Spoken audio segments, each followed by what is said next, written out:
So this is called the Bubblestrat, or at least that's what I'm naming it right now. And what we're doing in this is we're taking advantage of Bubble's extremely slow animation. There's been lots of different kind of theories that don't even come close to this kind of level of optimization for how to power level gyms, the well-known Magikarp strategy. There's been a couple that are about as good as the Magikarp strategy that utilize Diglett as a defender and Magnemite as a defender. However, this is the absolute most optimal possible version of power leveling the gym. There's actually not even theoretically a better way it could work out.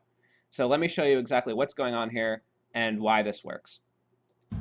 So Diglett. This Diglett is a level 1.5 Diglett. What that means, it was caught at level 1. It was powered up 1 time. This Diglett has a high attack value. That's about all that's necessary on it.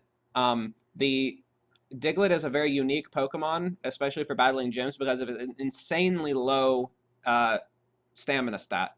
That low stat allows Diglett to be powered up once without even gaining any CP, since 10 CP is the minimum possible. So even though this Diglett also, well, in short, this is only possible with Diglett as an attacker, because in order to double its CP and therefore get the 1000 XP bonus for beating a gym defender, we're going to, this Pokemon pretty much has to be 10 CP. So Diglett is unique in this, is that he has a high attack value and low stamina, which allows him to keep his CP low despite being powered up once. There's a couple other Pokemon that can stay 10 CP on one power up, but they don't have nearly the right attributes to do this kind of strategy. On the other side, the Pokemon that is going to be put in defense, if you were to do this, you would either take over the gym or get an extra level on it and put in what has to be exactly a Krabby, a Horsey, or a Poliwag with Bubble. Now, the order that I listed them in is the order of tolerance that is required. The order of, let's say, it's easiest to do this with a Horsey, second easiest with Krabby, and third easiest with Poliwag. And what I mean when I say that is you're going to have to catch the right specimen. And the tolerance is so much stricter for Krabby and so much stricter even still for Poliwag compared to Horsey. Horsey really is the easiest one to do this with, although the first specimen that we found that was of the appropriate IVs was a Krabby. So Krabby is what's being used in this video. Now, they have to use the move Bubble. Why Bubble? Bubble has an extremely long animation time, which means there's an extremely long period of time before Bubble actually even ends up hitting you. What we're going to be doing in this video is, with this strategy, is exploiting that long time. In the meantime, this Diglett has to have Scratch or Mudshot. Mudshot is actually a little bit easier. With certain IVs, you can do this in 4 hits instead of 5. But they discontinued, you might say, the Mudshot version of Diglett. So you would have to rely on having a level 1 Diglett with Mudshot, or you can still do it with Scratch. It's just the window is even stricter, but the Scratch Diglett still works. And you'll see this is done with the Scratch Diglett, so you can go catch one of these and do it yourself. So let's rewatch this video now, and I'll show you what's going on as it happens. So we first start the fight. Krabby needs to be the first thing in the bottom thing in the gym. And remember, this is Horsey, Krabby, or Poliwag. I'll release more information about exactly what the IVs have to be in a second, but in general, you want the lowest defense IV for the defender as you can. But it still has to have enough IVs in order to get to be CP 20 when it's powered up to level 1.5, which the Krabby, Horsey, and Poliwags actually have to be. They do have to be powered up to 1.5 as well. That's how they get to be CP 20. So let's start. We load into the fight, and all we're doing here is we spam clicking in order to. I recommend actually using 2 fingers. This video just shows it's possible with 1 finger spamming. 2 fingers in the bottom right corner is probably the optimal way to do this. And the way these IVs work out is that this Diglett is going to be doing 4 damage per hit to Krabby. Okay?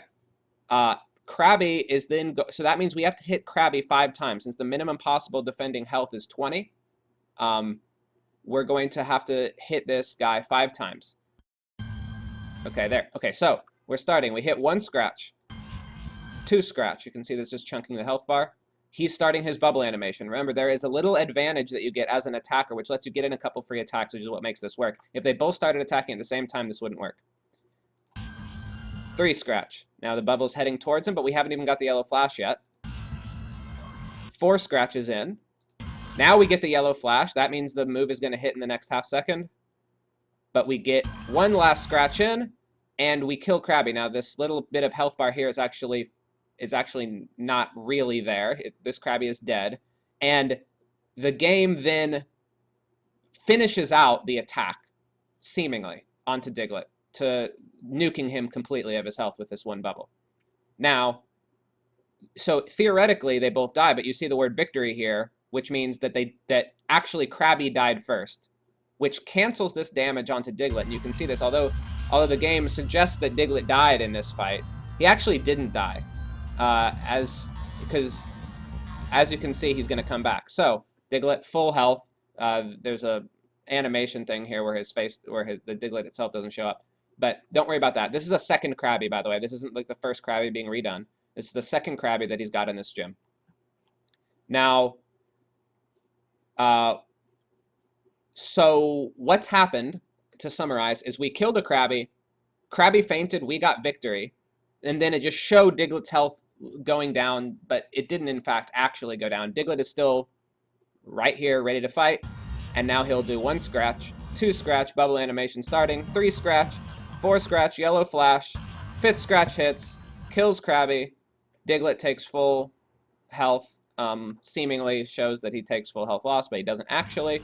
Krabby faints, and Diglett actually never took that damage in the first place, of course, because he won the fight. And now he just gone, this gym just happens to have Arcanine in it, in which he just gets flattened by Arcanine's first move. But this is not part of the strategy, of course. If you had only Krabbies in this gym, then you could just do this over and over. So you'll see he gets nuked. He just kind of shows you that you can still fight against that creature by attacking. And you'll see here, 2,000 XP gained, 200 personal XP. So this is, you're gaining, the reason you're gaining 2,000 XP, if it wasn't explicitly stated earlier, is that you get 1,000 XP for defeating a Pokemon of half, when you defeat a Pokemon with a Pokemon that has half the CP of the defender. You get 500 for beating one with lower CP. Most people do that most of the time. They try to level up. Jim is doing with lower CP. If you half the CP, you get this huge XP bonus, and that bonus stacks for every Pokemon in this gym you defeat. So what does this mean for power leveling your trainer? Theoretically, you go into a gym, take it over, put in a Krabby, or the right Poliwag, or a Horsey. They have to have bubble, as I already stated. Beat it, put in another one, and if you have 10 of them, you can keep putting them in.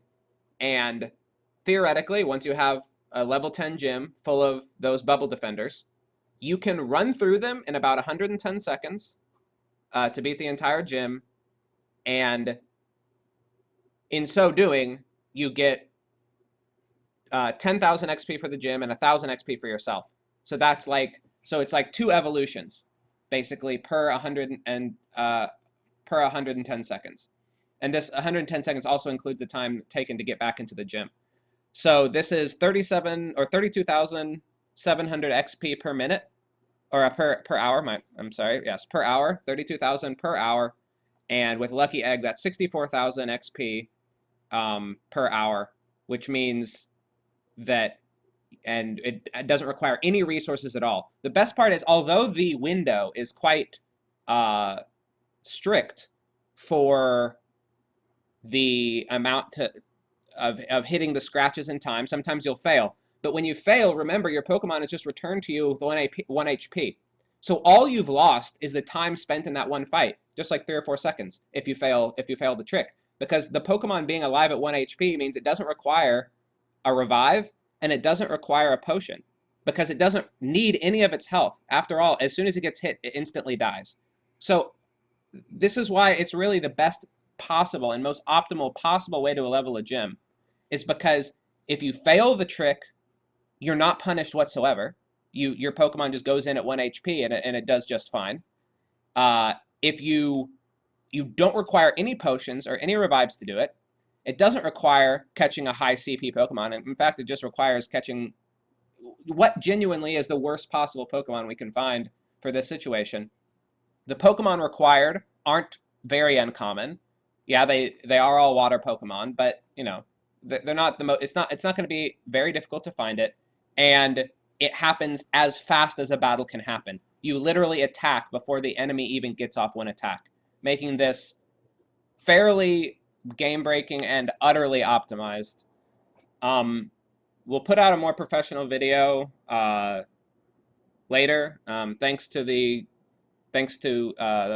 Game Press Pokemon Go site for allowing me to do this kind of research for them, and thanks to Homu, I think his name is pronounced Homu, for putting together this video and also kind of handling my ideas about this strategy. I theory crafted it before we ever tried it, and I want to thank him for helping me with that as well. So have fun, guys. This is, as far as I could tell, never considered something that would be ban worthy or anything like that. You're simply choosing a defender and then battling it and beating that defender completely within the rules of the game. Good luck with your power leveling. I'm sorry to the guy who went through so much effort to do that million XP challenge, because there's sure easier ways to do it now. Thanks so much for watching, and good luck out there, guys.